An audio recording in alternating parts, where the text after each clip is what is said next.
Everybody, welcome to the 2015 Chicago Vintage and Custom Show. This is the 25th anniversary. Jim Messina here once again for VintageDrumsTalk.com, where we represent the show from a vintage point of view. And boy, vintage it is today. We got a couple of oldsters here, Joe Luoma and Mike Curotto. Hey, we got a great drum to show you. Joe always wows us every year, and this year we're going to visit his booth inside. A lot of Camco stuff. It's going to be great. But he blows me away every year. Look what he brought here, and this is something that happened again. Mike is having a terrific year at the show. Guys, what has transpired here between you two with this fabulous drum? You can speak now, Joe. I'm frozen. Oh, okay, this drum. What is this, a 1936? 35 or 36. 35 or 36, Yeah. LUDWIG, Black Beauty, a silver 36. anniversary Black Beauty. Mark Cooper says 36. 36, that's what I thought. That's Very what I always good. called it. Silver, and this is the only 6.5 14 by 14 one known that still has the original finish on it. There's one that has been refinished. And I've had this drum. I bought it many, many years ago from a wonderful fellow named Don Walker in Colorado. Okay. And at that time there was only two known, this one and a 5x14, and I somehow ended up with both of them. That one came from John Aldridge, and then I kind of ended up with three of them. And now it's time, and then after that, Mike came up with another 5x14. Jeez. Super sensitive. Super sensitive, yeah. And this is a standard, right here, standard. So right now there's four originals, I believe, right? Yeah. 4 originals, and this is the only 6.5. The other 3 are 5. Okay, now I know you can't see the picture, but now what do we have here, Joe? We've got, is this drum here? 6.5? Are That's these? my wife, my girlfriend. Oh, no, wait a okay, minute. yeah. Okay, that's a 6.5, the 5, and a 5. There's Okay, yeah. 6.5, right? That's the 6.5. Okay, now, of these 3 drums, are they all pretty much in this shape? Or are they different grades? This one's a little bit rougher, a little bit more freckling than those two. Okay, where would you But- put this in a scale of 1 to 10? This is, I don't do 1 to 10s, but I'd call this very good. Very What do you good. think, Mike? What do you That's fair. That's fair. Very good. Because what's a number? What does a 5 mean It's to somebody? only a number. Your 5 is my 7. You know. With the, Unless you're in Canada, then it's a 3. yeah, right. Yeah, and then if you're metric, what the hell? Okay, but it's in very nice shape, as I you can can see that, yes. Yeah. And you wouldn't do any kind of restoration, Mike? I'm going to just maybe a little lemon oil on the shell. Yeah. Maybe a little lemon oil on the hardware's the classic gold hardware looks like to me, so I'm just going to just clean it up. Wait, did he say you're asking what he's going to do with my drum? Did you just ask him that? Wait a minute. What? I did sell this to you. Did. Oh, okay. Oh, this is the last time I'll own this drum, That's the and it's going to my last buddy time, Mike. Joe. Mike likes things in sets. He does, And yes. he does. Of course, this is the only 6.5 original, and I just figured Mike should have the set, so I called them up, and they said, "Let's get it to you." And that's what we did. And so now I'm only left with 2. You know, that's amazing how some of these top collectors can do that. Let something ridiculously rare go. I asked my friend Mark Cooper many times. You know, Mark, you bought a lot of stuff from Mark, right? And I think Mark's bought stuff from you, Joe, right? Oh yeah, Sure, yeah. but it just kills me how you can let something like that go. But I guess in this case, Can I seeing as- interject though? Go ahead. I think we all do these deals with each other because we do the deal. We don't mouse around. Yes. If we agree on a price, the money's there. Right. So it's easier to do this again because you're going to get the money you ask in a fair way. We massage the deal. Me and Mark We do work the same together. thing. There are some times I think when we run up against a brick wall. Sometimes. Maybe that would be new collectors or something that just don't kind of get how it works. That one hand's back scratches the other, whatever. But a lot of deals going on between high-level collectors with very high-level drums too. Something like this. I mean, Joe, you blew me away when you pulled out the Slingerland Black Beauty that one year. When I had the 13th, and I come to the show, and Joe, he reaches down, pulls out one, but he's telling me about his better one that he has at home. So it cracks me up when I see people that like Mike, name any drum, and he's got a whole set of them. He'll say what size.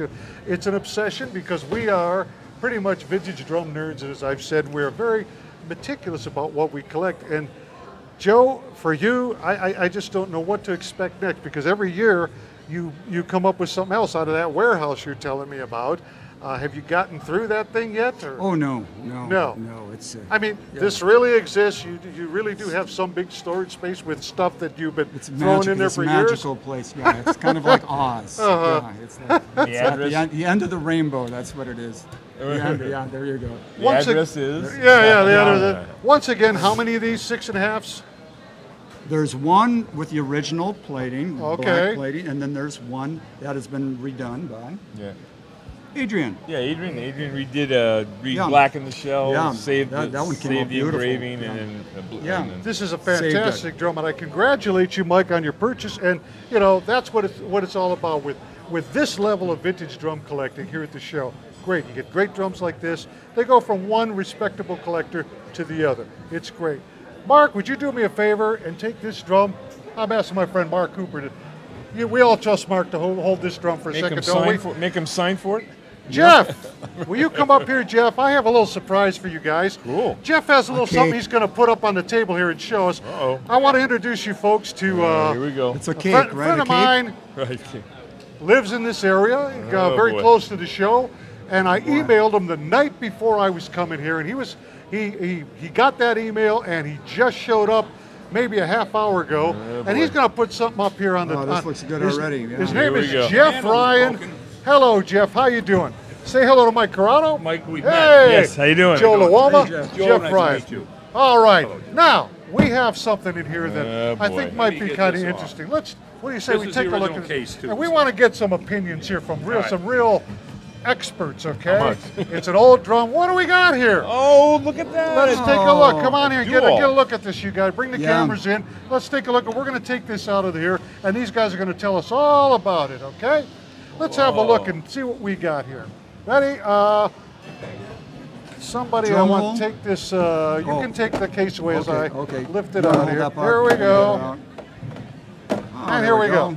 Now grab that case and let's have a look. Okay. All right, guys. Now I think you Oh, know look at what this. this is, but let's take a look. Here's our And look at that's intact. yes. Here's our Slingerland Cloud badge. Okay, guys. There are different versions of this, and Mike is very knowledgeable about these. So is Joe. We know what this is, but we're going to tell you out there in our audience what this is. Who wants to go first? Go ahead, Mike. You know more about this. Okay. than I do. So it's an artist. It's a 32 to 34 Slingerland artist model Duall. That's the magic word. This is a Duall. And this doesn't have the tone flange, so it's Nope, like no tone flange. And it's the mechanism. I label it the pulley mechanism. Right. Yeah. And there are, what, 3 versions? 3 versions Okay. that I know of. He's talking about the pulley mechanism. Here's inside, you can see it's a wild, pivoting It's amazing. cable I know. system. And Mike has labeled this the pulley system, but there's also straight rod, right? Straight rod, and then there's a rod that's not there, and just the end piece. Okay. And so it's cut off here. It looks like that at the end piece over here. And it's I'm not sure what came first. I think the rod came first because that's when they got sued. I think the egg did.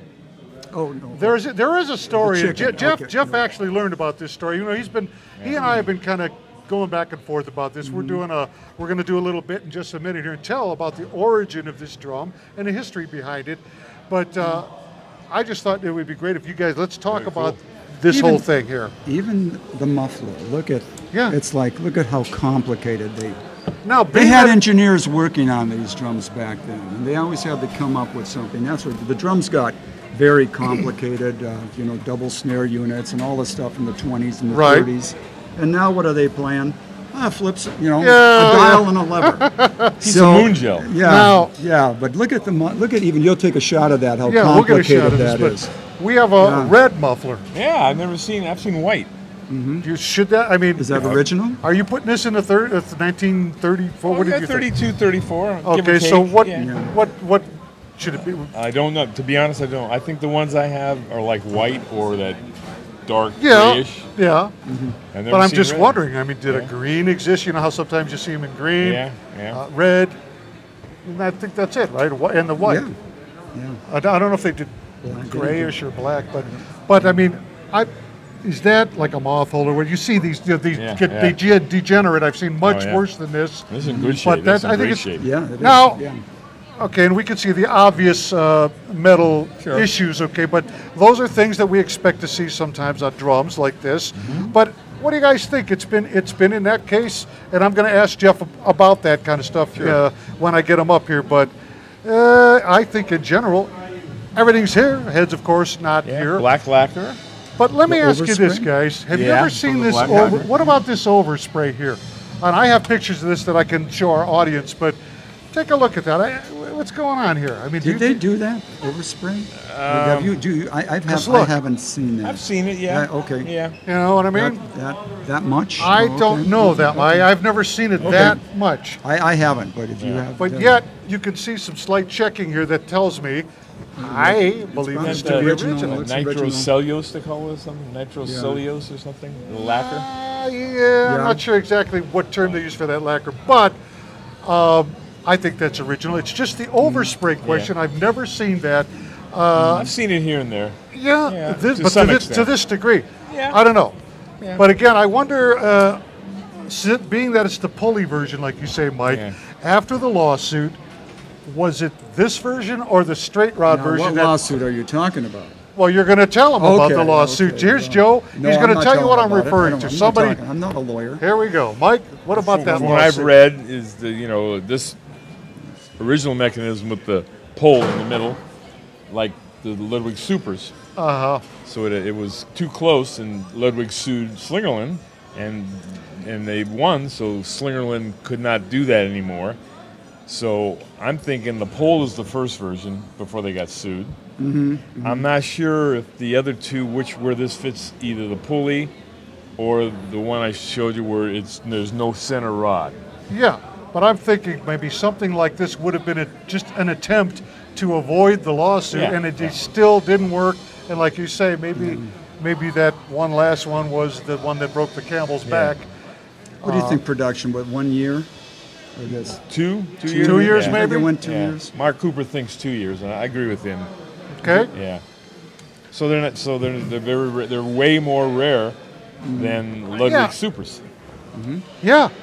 Oh, yeah. How many of these, Mike, you have, how many of these in varied, I got about 12 of them, in different colors. How about tone flange? 12? He's got 12. All right. Probably 10 of them with tone They're, flanges. they're usually tone flange. Yeah, I know. Yeah. So it's unusual to see it. Yeah, we have no With a evidence of regular bearing edge. any tone flash. We got a And you little would tell because separation. it has the bearing edge. Tone flange would be flat with Right. with the wood screws on Flip each. it over again Sure. one time. I want to see Let's one flip thing it on over and take a look.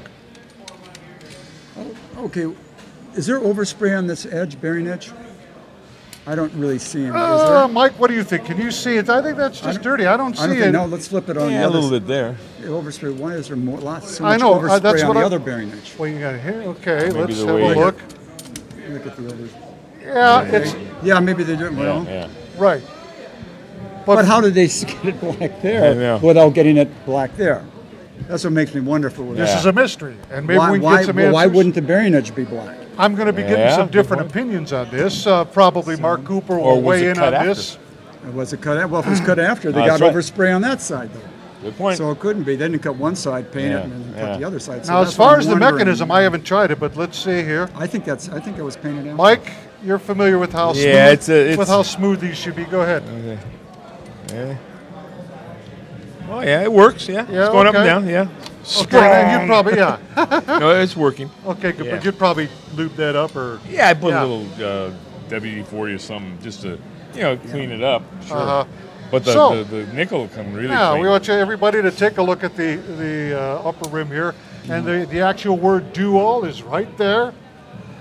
So there's no question about that. What seems to be missing here? Oh, there's one. Okay, go here. You see that? Go on that side. That. Okay, Tensioner. get a shot of this. Yeah. Okay, now what is But I think AK makes the reproductions to that. Yeah, just Right. happened? probably got some with him. Yeah. What else would that be used on? Though, if not, it's not I a think it Duall. would be locked. It would be to lock this down so it wouldn't move, probably. Like Okay. a lock nut. But is that only to be used on a Duall mechanism? Or would yeah. they? Where else would Slingerland have used that? Not I'm that trying I to know think. of. It would be yeah. No, the other mechanism would be standard, you know. Even different butt plate and everything. All right, now we're agreeing. I think that this thing is pretty much intact, except for what I just pointed out, Yeah. and the heads, right? Yeah. As far as any, like if this came into your possession, what's your standard procedure? How would you handle some of this copper rot and this rust and the metal issues on here? What would you do? Well, for me, I kind of I don't. Some people say leave the drum as it is, and that's I'll live with that. But my friend gives a great quote: "Rust doesn't sleep."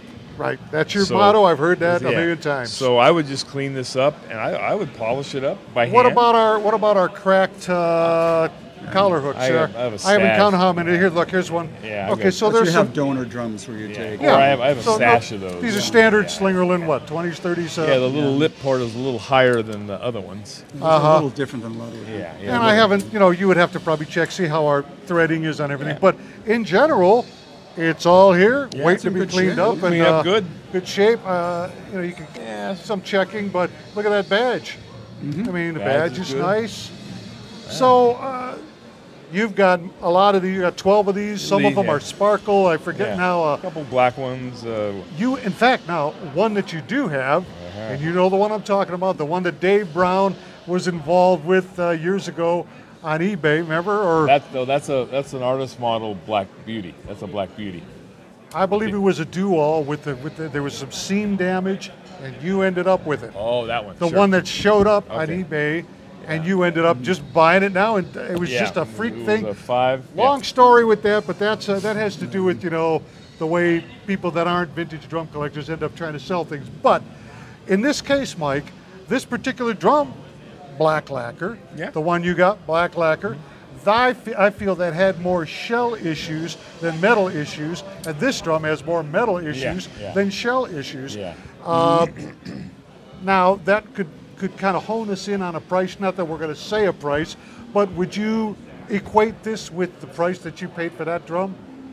This would be less. This would because, be less? Yeah, this one. A couple of reasons. One, I wanted the drum, and it has the art gold hardware. Yeah. Correct. That's right. Yours did have And the the art. pole version. So is that more desirable? Would you say, or than the pulley version? I would like about it. you, I like Joe? it more Well- because it works better.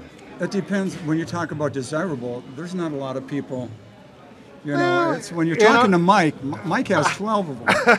Well, let's So say. if you want desirability, you got to talk to Mike. Well- I have 2 of them. Yeah. Mark, how many do you have? Mark has 0. But he's Right. Yours yes. went to Yes, to Mike. Mark Okay. Cooper. We're talking about Mark Cooper of Cooper's Vintage Drums. Right. He's going to weigh in on this drum in a second here, but Okay. they're floating around out there, and to a small group of, I'm going to say, elite collectors who appreciate this kind of thing, yes, they're very desirable, and there's not that many. You got, of course, No. Mike. There's just no such thing as not that many. He ends up with 5 or 10 or whatever, or a set of them. But Joe, the ones that, did you say you have 2? Well, not that many. How many of these do you think are out there? I don't know, guess. but I think versus the Ludwig Super, Yes. these are, I'd say, Oh, way rare. 50 to 1 maybe. Really? 100 to 1. Oh Way yeah, rare. in a minute. Yeah. Super, so there's a lot of supers. Because you figure with that lawsuit and that cease and desist and all that, That's why they only 2 yeah, years maybe. yeah. Yeah. No, it's funny.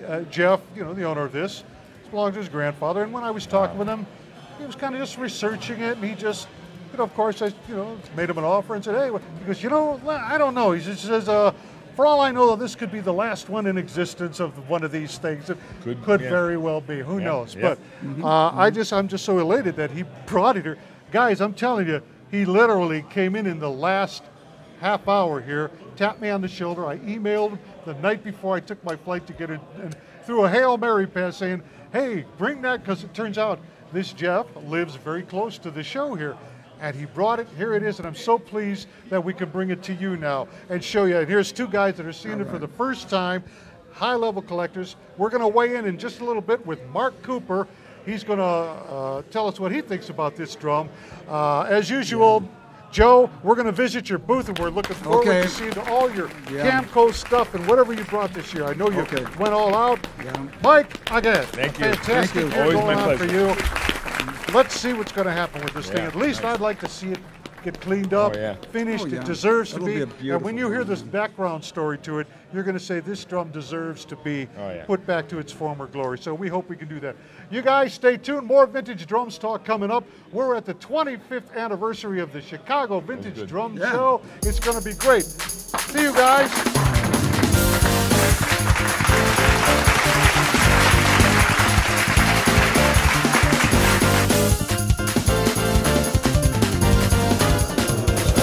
Once you can put new wires on. They're enamored. That's well, I'm glad. Cool. And then we're going to paint.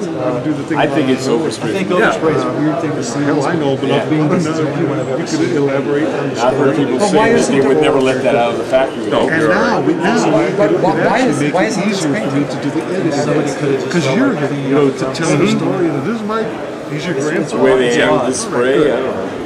Yeah, the lacquer looks original. I'm really glad. Maybe they sprayed it like this. They sprayed it like There's some that. other guys that I wish I could get in here. They just Unless it was sprayed back then, unless it was. they're going to be pissed when they see it. Nobody told me. Now to see your show, right? Yeah, well, but I mean, touching it and discussing it, this is what it's all about. This is what it's Because I've seen that I sent you pictures of this. There were gold stipple gold And I played this stuff back in the I see 70s. gold, and what's cool is is that Tim overspray all over the place. the moment that it's called Tim Time. Okay. And that's another oddity that I wanted to show. Oh, right here. All that stuff is cool. Yeah, I should have brought it all.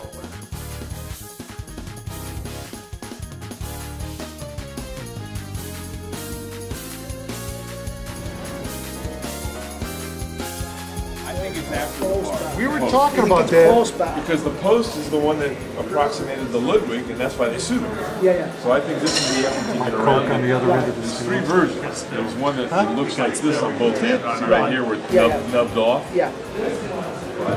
I can't prove that this came before or after the other version. My guess is that it got worn on one side and he's taken it off and turned it over. That's what Mark was saying. Maybe he's turned the felt over. I wonder when he did that. I mean, long enough ago to get the moth. Get your pen knife out, Mike, we'll have a look. Yeah, let's take a look at it. And check this out here. You've seen this before, right? Feel this right here. It's not. It's like a earthworm. Not. That's the way I like my picture. All these, I think all these are there, right? Oh, yeah. All original. They were in his attic. Did it have heads on it then? It did, and I still have the heads. I damaged one of them. I put a stick through one of them. Top of on it. Top. And, but I still have them. Actually, back then in the 70s, If you sprayed it that way, the spray would go. And you know what? No tone flange. Flange, I know, we noticed that, yeah. No tone flange. Now, the only ones I've noticed are the 6.5 that don't have tone flange.